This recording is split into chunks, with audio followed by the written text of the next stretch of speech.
हमारे चैनल में आपका स्वागत है। आज हम आपको रूबरू कराते हैं डॉक्टर अनवर अल हिंद हॉस्पिटल के जो MIM पार्टी के कद्दावर नेता हैं। आइए करते हैं उनसे बातचीत। आज हम मौजूद हैं 6 नंबर गली दयालपुर की उत्तरी पूर्वी दिल्ली के मुस्तफाबाद क्षेत्र में, और हमारे साथ मौजूद हैं इत्तेहादे मुस्लिमीन पार्टी के वो कद्दावर नेता जो इस चीज़ का हक रखते हैं, और उनसे बातचीत करते हैं आखिर उनके दिल में क्या जज्बा है पार्टी में सहयोग देने का।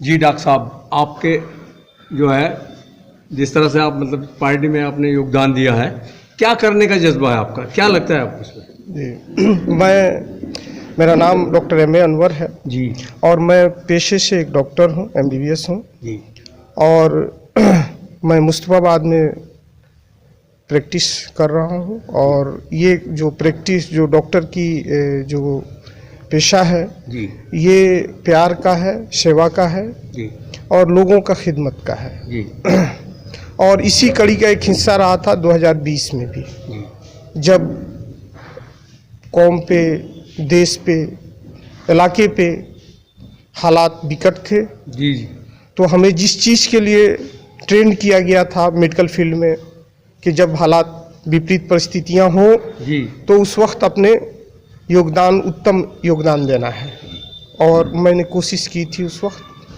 और इस कोशिश के ये नतीजे में लॉकडाउन पीरियड की बात बता रहे हैं आप? ये दिल्ली दंगे में दंगे की? जी, दंगे भी या लॉकडाउन में जी, भी जी, आपने बहुत अच्छा जी, बढ़ चढ़कर सहयोग जी। दिया है।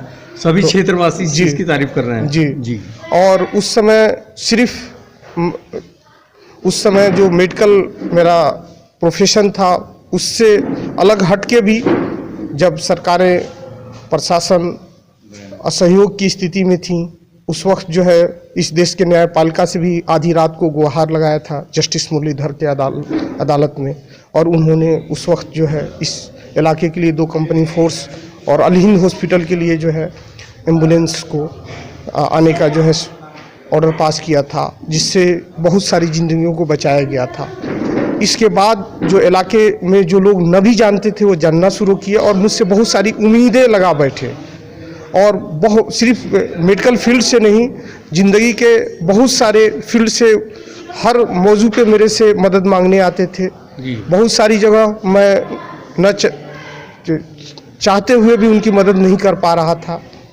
इलाके में जो है अव्यवस्था की गंदगी, अव्यवस्था, सैनिटाइजेशन का प्रॉब्लम बहुत ज़्यादा था, और अवैध वसूली चरम पे है यहाँ, लिंटरों पे, समरसेबल पे, और नशाखोरी जो है जी, जी, जो अरूज पे है। ये सब चीज़ों को देखते हुए जो है कि सिस्टम का हिस्सा बने। नहीं, एक दिन जिससे और पार्षदों को नकारते हुए पब्लिक आपको चुनकर लाती है, तो जिस तरह से जो पब्लिक के सामने समस्या है, जैसे सफाई की है, लिंटर माफियाओं की है, या क्षेत्र में जो पब्लिक के लिए इलाज की है, उस क्षेत्र में क्या योगदान देना चाहेंगे? मैं सबसे पहले तो क्योंकि एक तो चीज़ डिक्लेयर है कि जिस कैंडिडेट को इस योग्य होना चाहिए, my purpose of the educated, you are fit. तो अब आप अगले उस मामले में क्या करना चाहेंगे? जी, देखिए, हर आदमी एक इम्तहान से गुजरता है। मैं भी एक डॉक्टर था, और एक इम्तहान जब इलाके में हालात हैं, हाँ, इलाके में उस वक्त ज़रूरत थी, उस वक्त मैंने कोशिश की थी। जी। और कामयाब होने की अपने भरसक प्रयास की थी। और आज जो लिंटर माफिया है और जो सफाई सुथराई का जो नज़्म व नस्क है, उन पूरे हालात को मैं बदलना चाहता हूं कि यहाँ बेहतरीन तरीके की सफाई सुथराई हो। जब सीजन चेंज होते हैं, बरसात के मौसम होते हैं, तो पूरा इलाका जो है लगता है कि नदियों में तब्दील हो गया हो।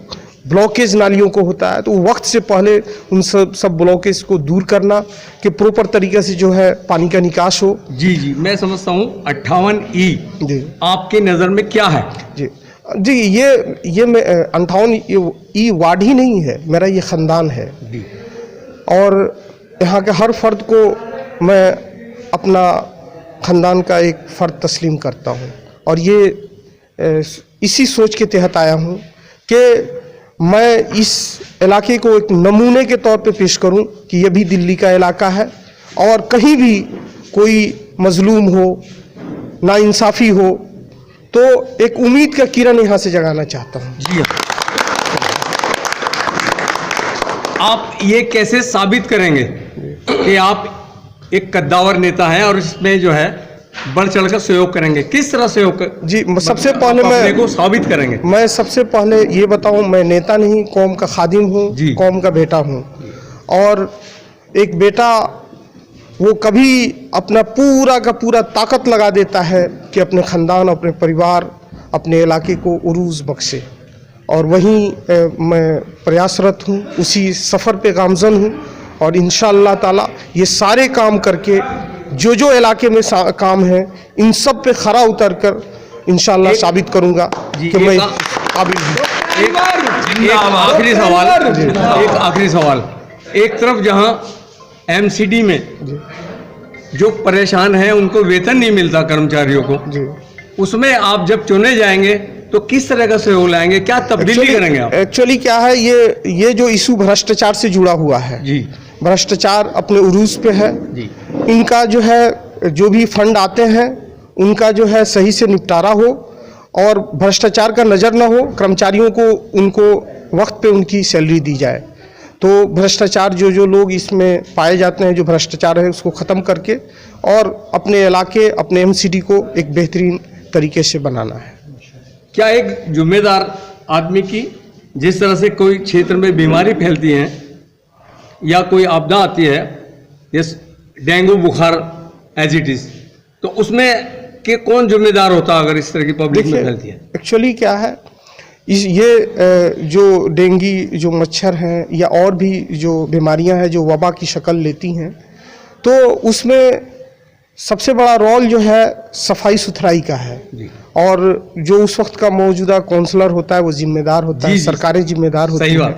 तो जब गंदा पानी जमा ही नहीं होगा, जब ब्लॉकेज होगी ही नहीं, जब रनिंग वाटर रहेगा, तो ब्रीड होने का सवाल ही नहीं है। जब ब्रीडिंग नहीं होगी जरासीम की तो बीमारियां खुद ब खुद ख़त्म हो जाएंगी। तो सिर्फ ये फैलने वाली बीमारियां ही नहीं हैं, बहुत सारे नवजात शिशु होते हैं जो पैदा होते हैं, वह अगर इलाके में सैनिटाइजेशन का प्रॉब्लम है तो उनको बहुत सारी बीमारियां हो जाती हैं उस गंदगी की वजह से। तो इंशाअल्लाह मेरा अपना पर्पस है कि हम इलाके को एक सफाई सुथराई और इन सब व्यवस्थाओं में नमूना बनाएं। हम वी फाइट फॉर राइट, हमारा मकसद है कि हम अपने अधिकार के लिए लड़ेंगे। समझे, हर अधिकार, सिर्फ ये नहीं कि सफाई सुथराई का, शुड बी आवर ड्यूटी, समझे, should be each and every people, may be older, yes, widows, every person, we do for every person।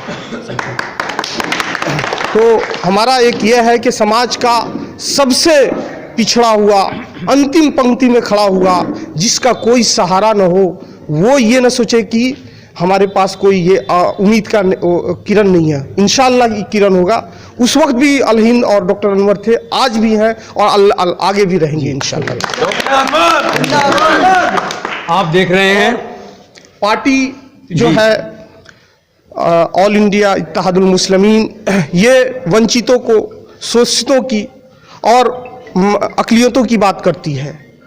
जो पार्टी का मैनिफेस्टो है, हमें खुली आज़ादी है कि आप ये ना देखें कि किसके लिए आवाज़ उठा रहे हैं, सबके लिए ये आवाज़ की बात करते हैं। आप देख रहे हैं हिंद टीवी न्यूज़। हमारा मकसद सिर्फ खबरें ही दिखाना नहीं, हमारा मकसद है कैंडिडेट को शिक्षा में उसकी बातचीत आप लोगों तक पहुंचाना। कौन इस काबिल है, कौन नहीं, ये आपका देखना है। देखते रहें हिंद टीवी न्यूज़।